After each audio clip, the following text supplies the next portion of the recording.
Hi friends, FirearmPop here, and I have another exciting one in my series of armed citizen stories.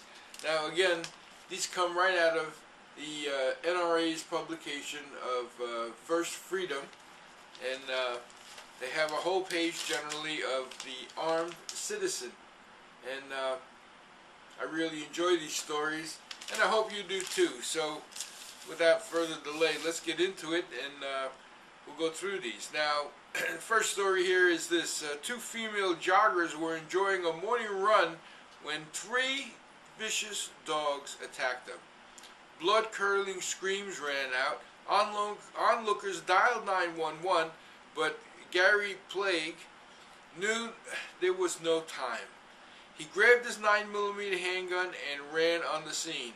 One of the women was on the ground, and there were three dogs trying to pull her apart. Okay? He said, "I shot one dog, and he just dropped. The other dog stopped, then continued to attack her."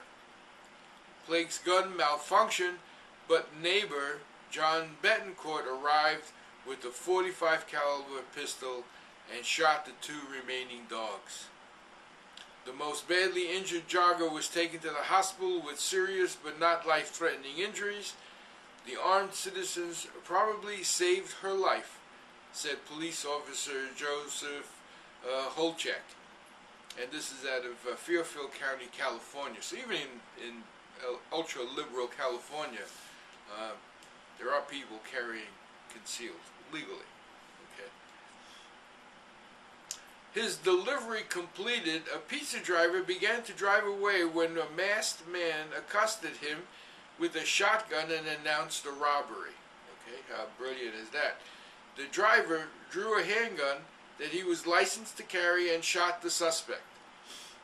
After asking a passerby to call 911, the compassionate driver reassured the wounded suspect that help was on the way. He kept saying, "They're coming," like he was encouraging him to be okay. Okay? The witness, Diana Trader, said the suspect will be arrested as soon as he's released from the hospital. And that's out of Richmond, Virginia. Okay?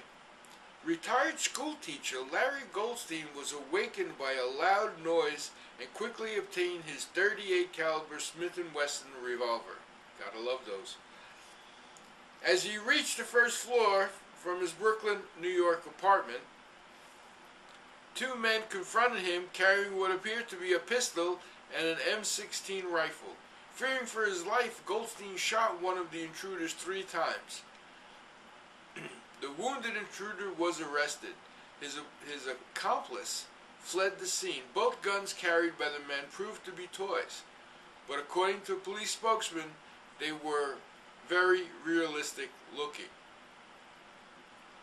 If someone pointed them at you, you would light them up too. Okay, he said. I like that term. You would light them up. All right. That's out of the Wall Street Journal in New York. A woman was tending a convenience store. Okay, that's the Felon Magnet, as those convenience stores are. They are Felon Magnets. Anyway, a woman was tending a convenience store register when a convicted felon burst through the door and put a gun in her face. The woman's husband, who'd been sitting at a stool at the end of the counter, drew his handgun and shot the suspect 3 times. The suspect will be arrested upon release from the hospital. What's the matter? What's wrong with this? Why do they wait till arrest him while he's in the hospital and handcuff him to the bed? Anyway, that's just my little editorial there. Anyway, I hope that it sends a really strong message to anyone that's thinking about going out and doing something stupid, that these people are out there who are legally carrying firearms and they have the right to protect themselves or another person, said Surrey County Sheriff Graham Atkinson, the Mount Airy News in Mount Airy, North Carolina. Ethel Jones, a 69-year-old grandmother, heard a ruckus at her front door one evening while she was home alone. Okay? He started shaking the door, she recalled, and I said to myself, someone is fixing to break in. The burglar removed the air conditioner from a window and crawled inside. Jones quickly obtained her revolver, walked out of her bedroom, and came face to face with the intruder. I shot 3 times, she explained, and he ran away hollering. The wounded suspect was arrested at the hospital. I hope this will make people have second thoughts before they break into any of our homes in this neighborhood and stop some of the crime we've had around here, Jones said. And that's out of Decanter, Georgia. Okay. Casey Barnum returned home with his girlfriend and 2-year-old son after an evening of bowling, but grew suspicious when he noticed that the house was darker than normal and the door wasn't locked properly. Okay. Unbeknownst to Barnum, 2 intruders wearing ski masks lurked inside. One of them, who had a gun, sprang upon Barnum, who also had a gun carried legally. Okay. In the ensuing struggle, Barnum fired a shot, killing the assailant. The second suspect fled and was arrested. It's a good Second Amendment case, said Wayne County Sheriff Greg Farley. A man was able to defend his girlfriend, his child, and his home. And that's out of Huntington, West Virginia. Amen to defending your child, your wife, and your home. When an unexpected knock at the door roused the homeowner from bed, he holstered his handgun. 2 men at the door told the homeowner that they caught someone tampering with his vehicle. Okay. After a brief chat, he began to close the door, but the men quickly asked the homeowner for help jump-starting their vehicle. He said he could not help. Then the men asked for a drink of water, and the homeowner grew very suspicious. No kidding. He tried to close the door, but before he could do so, one of the men stuck their arm through the door and fired a gun. The homeowner shot one of the suspects, who was arrested when police arrived. The suspect's accomplice is still being sought, and that's out of St. Louis, Missouri. Friends, I enjoy these stories.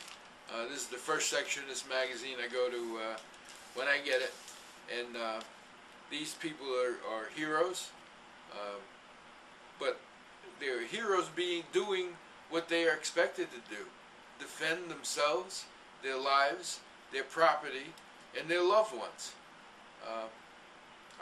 Hats off to them, okay?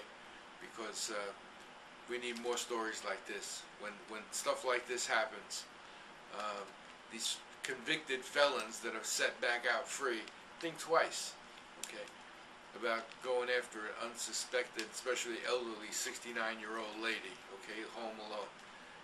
We're just targets. Convenience stores are felon targets, okay? So hats off to the armed citizens again, okay? Well, friends, this has been another episode of Armed Citizen, and I've enjoyed reading it to you. I hope you enjoyed listening to it. This is FirearmPop. Be safe out there, and God bless. Bye now.